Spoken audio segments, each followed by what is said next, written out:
Bihar police अवर सेवा आयोग के द्वारा आज सुबह में जब police sub inspector, sergeant, assistant superintendent jail, इन तीनों पदों के लिए जब अंतिम मेधा सूची जारी की गई तो उसमें कुछ ऐसी चीज़ें उभर कर सामने आई जिसके कारण छात्रों में काफ़ी आक्रोश है।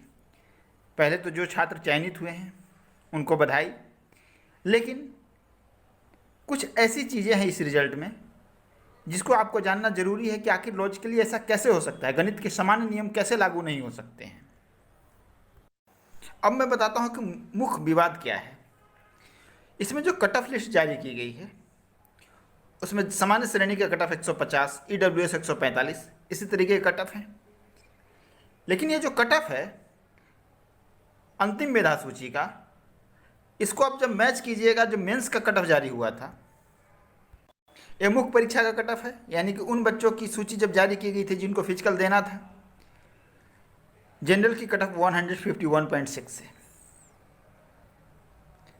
यानी कि जनरल कैटेगरी का वही कैंडिडेट फिजिकल के लिए पास हुआ होगा जिसने 151.6 अंक प्राप्त किए होंगे न्यूनतम। 151.5 अंक पाने वाला विद्यार्थी भी सामान्य श्रेणी से फिजिकल के लिए क्वालिफाई नहीं किया होगा।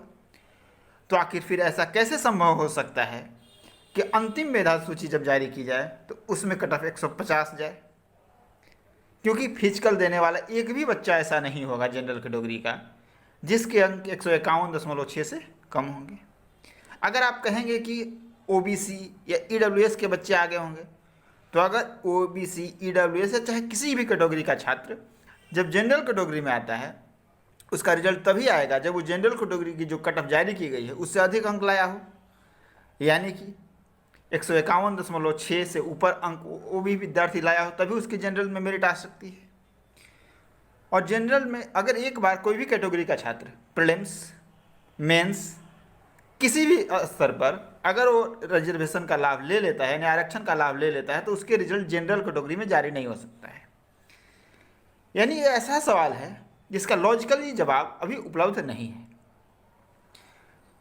दूसरा सवाल यह है कि जब अलग अलग पदों के लिए कट ऑफ अलग अलग गया है, क्योंकि सिंपल सी बात है कि बहुत सारे कैटेगरी में जब कट ऑफ से भी नीचे गया है, अंतिम मेंस के कट ऑफ से भी नीचे गया है जब अंतिम चरण में कट ऑफ, तो कुछ छात्रों का चयन क्यों नहीं हुआ है, यानी कि जो तीनों पद हैं उनका अलग अलग कट ऑफ गया है।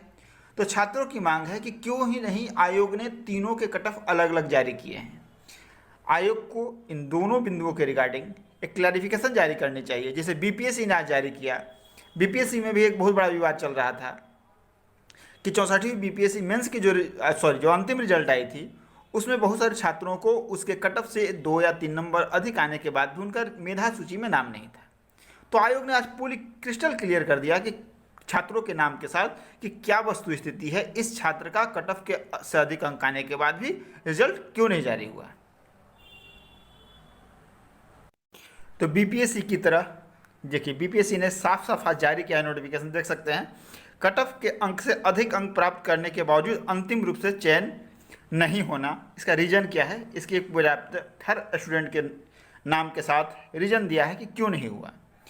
तो अलग अलग तीनों ही पदों के कट ऑफ जारी कर दे, और ये जो पहेली है कि मेंस से अंतिम चयन का कट ऑफ कम कैसे हो गया, इस पहेली को सुलझा दे। बस 2 ही छात्रों की मुख्य मांग है। बाकी तो हर परीक्षा के बाद ये आता है कि मेरे ज़्यादा नंबर आ रहे थे, चूँकि अभी मार्कशीट जारी नहीं हुआ है बच्चों का कि किन बच्चों को कितने नंबर मिले हैं, तो उस स्थिति में कोई विवाद उत्पन्न करना लॉजिकली सही नहीं लगता। अगर आपके पास मार्कशीट उपलब्ध हो जाए और आपके नंबर सही में अगर अधिक आए हैं तब आप कह सकते हो इस बात को, क्योंकि अभी आपके पास मार्कशीट उपलब्ध नहीं है तो उस मुद्दे को हम नहीं उठा सकते हैं। लेकिन ये जो 2 मुद्दा है, आयोग को चाहिए कि इसके रिगार्डिंग क्लैरिफिकेशन दे दे। अगर किसी स्टूडेंट को या किसी व्यूअर को ये पता है कि ऐसा क्यों हुआ है तो कमेंट सेक्शन में ज़रूर बताएं।